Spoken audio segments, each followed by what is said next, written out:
آئیے کتاب رحمت سورہ الکہف اٹھائیں۔ اللہ تعالیٰ نے ایک واقعہ بیان کیا ہے حضرت موسیٰ اور حضرت خضر علیہ السلام کا، کہ حضرت موسیٰ علیہ السلام عزم مصمم کر کے جب چلے تو اللہ فرماتا ہے کہ ہم نے حضرت موسیٰ علیہ السلام کو جس بندے کی نشانی بتائی تھی وہ بندہ ان کو وہاں مل گیا۔ سفید چادر اوڑے حضرت خضر علیہ السلام وہاں لیٹے ہوئے تھے، تو یہ جا کے ان کے پاس کھڑے ہو گئے کہ حضرت میں آپ کی خدمت میں اس لیے آیا ہوں کہ اللہ نے آپ کو جو خصوصی علم عطا کیے ہیں میں ان کو سیکھنے کی غرض سے آپ کی چوکھٹ پہ آیا ہوں۔ کہا تم میرے ساتھ صبر نہیں کر پاؤ گے، معاملے مشکل ہیں، سفر دشوار ہے، منزل کٹھن ہے، اور میرے معاملات ایسے ہیں کہ تم اعتراض کرو گے اس کے بغیر تم رہ نہیں سکتے۔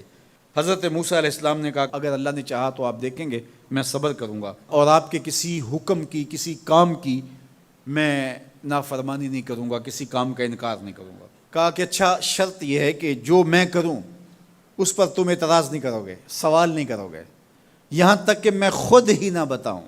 تو کہا کہ یہ شرط ٹھہری، میں کوئی بات نہیں کروں گا۔ فانطلقا، دونوں چل پڑے، دریا کے پار جانا تھا۔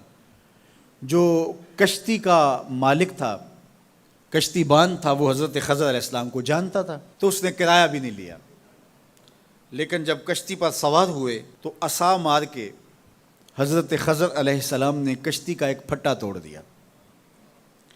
تو بے ساختہ حضرت موسیٰ علیہ السلام نے کہا آپ نے پھٹا توڑ دیا، یہ سارے ڈوب جائیں؟ کہا میں نے کہا تھا نا تم میرے کاموں پہ صبر نہیں کر پاؤ گے۔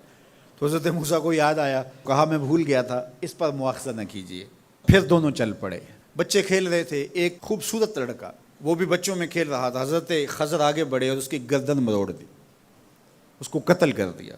صاحب شریعت تھے حضرت موسیٰ علیہ السلام، نہ رہ سکے، پھر بول پڑے ایک جان کو بغیر کسی جان کے بدلے میں قتل کر دیا، اس نے گوایا کیا تھا ہمارا؟ آپ نے بہت ہی جو ہے وہ غلط کام کیا، یہ کام اچھا نہیں کیا آپ نے۔ کہا میں نے کہا نہیں تھا کہ تم میرے ساتھ صبر نہیں کر پاؤ گے۔ کہا ایک موقع اور دے دیجئے، اب اگر میں نے کوئی اعتراض اٹھایا تو پھر دوبارہ مجھے آپ اپنی صحبت میں نہ رکھیے، عذر تمام ہو جائے گا۔ پھر دونوں چل پڑے، یہاں تک کہ ایک بستی میں دونوں آئے تو آپ نے بستی والوں سے کہا کہ ہم مہمان ہیں، آپ ہماری مہمان نوازی کیجیے، کھانا کھلائیے۔ تو انہوں نے انکار کر دیا، کہا کہ ہم تو آپ کو بلایا نہیں ہے، آپ خود آئے ہیں، آپ اپنے کھانے کا خود انتظام کیجیے۔ گزر رہے تھے گلی سے تو ایک دیوار گرنا چاہ رہی تھی، تو جلدی سے اس دیوار کو مرمت کر دیا۔ کہا حضرت ہم اگر چاہتے تو اس پہ اجر لے سکتے تھے، انہوں نے ہمیں کھانا تک نہیں دیا اور ہم ان کی دیواریں سیدھی کر رہے ہیں۔ کہا اب تمہاری میری جدائی ہو گئی، تم نے یہ بھی اعتراض کر دیا۔ تو انہیں یاد آیا کہ وہ یہ بھی اعتراض ہو گیا، اب میں تمہیں بتاتا ہوں کہ یہ 3 کام میں نے کیوں کیے۔ اللہ اکبر۔ اب سنیے، قرآن ہمیں بتاتا ہے کہ ظاہری علم بھی ہوتا ہے لیکن کوئی باطنی علم بھی ہوتا ہے۔ کہا وہ پہلی بات کشتی والی سنو، یہ 2 مسکین بچوں کی کشتی تھی، ان کے گھر کا چولہا اس کی کمائی سے جلتا تھا۔ دریا کنارے کنارے ایک ظالم بادشاہ رہا تھا جو لوگوں کی کشتیاں چھین رہا تھا، ہم نے تھوڑا سا عیب لگا دیا، وہ ٹوٹی کشتی چھوڑ کے چلا گیا۔ اب وہ تھوڑے سے پیسے لگا کے کشتی مرمت کرا لیں گے، گھر کا چولہا جلتا رہے گا، بتاؤ اچھا کیا یا برا کیا؟ کہا رہی بات اس بچے کی جس کو ہم نے قتل کیا، اس کے ماں باپ مومن تھے، نیک تھے، صالح تھے، بچے نے بڑا ہو کے بہت برا ہونا تھا، ہم نے اس کو قتل کر دیا، اللہ اس کے بدلے ان کو بہتر اولاد دے گا۔ علماء تفسیر نے لکھا ہے اس بچے کے بدلے میں اللہ نے ان والدین کو ایک بیٹی عطا کی جس کی نسل سے 70 نبی پیدا ہوئے۔ دیوار کی کہانی بھی سن لیجئے، یہ شہر کے 2 یتیم بچوں کی دیوار تھی اور اس کے نیچے ان کا خزانہ تھا اور ان کا باپ بڑا نیک تھا۔ خزانہ دیوار کے نیچے ہے، دیوار گرنا چاہ رہی ہے، کسی معمولی دھکے سے گر جاتی۔ 2 ہی صورتیں تھیں، یا وہ بچے خود اپنا خزانہ اٹھا لیتے یا لوگ اٹھا کے لے جاتے۔ لوگ اٹھا کے لے جاتے پھر بھی ہاتھ میں کچھ نہ آیا، اور اگر وہ خود اٹھا لیتے تو بچے ہیں، بچپنے کی وجہ سے وہ اس کو اڑا دیتے۔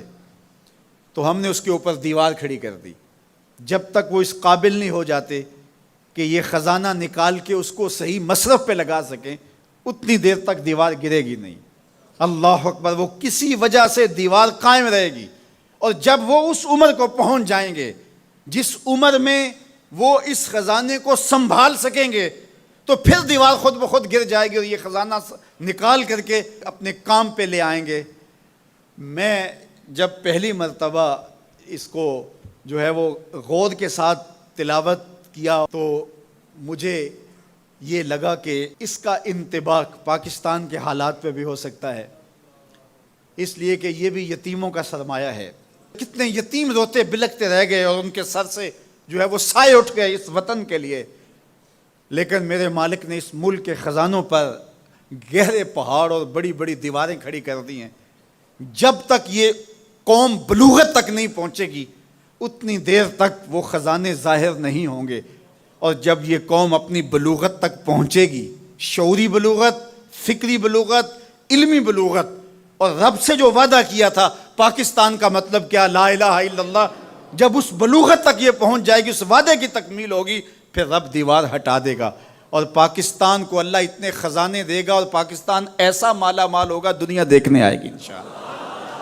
اس لیے رب نے دیواریں بنا کے رکھی۔ تمہارا باپ معین الدین چشتی بڑا نیک تھا، تمہارا باپ داتا گنج بخش علی حجویری بڑا نیک تھا، تمہارا باپ حضرت مجدد الف ثانی بڑا نیک تھا، ان کی وجہ سے میں دیواریں کھڑی کر رہا ہوں اور مضبوط حصار لگا رہا ہوں تمہارے خزانوں پر، اور وہ وقت آئے گا جب تم بلوغت کی عمر کو پہنچو گے دیواریں ہٹ جائے گی اور تمہارا وطن زمانے پہ مہکتے پھول کی طرح اور چمکتے ستاروں کی طرح اور روشن آفتاب کی طرح چمکتا اور مہکتا دکھائی دے گا، اور زمانہ پاکستان دیکھنے آئے گا، پاکستان دنیا کی قیادت کرے گا انشاءاللہ۔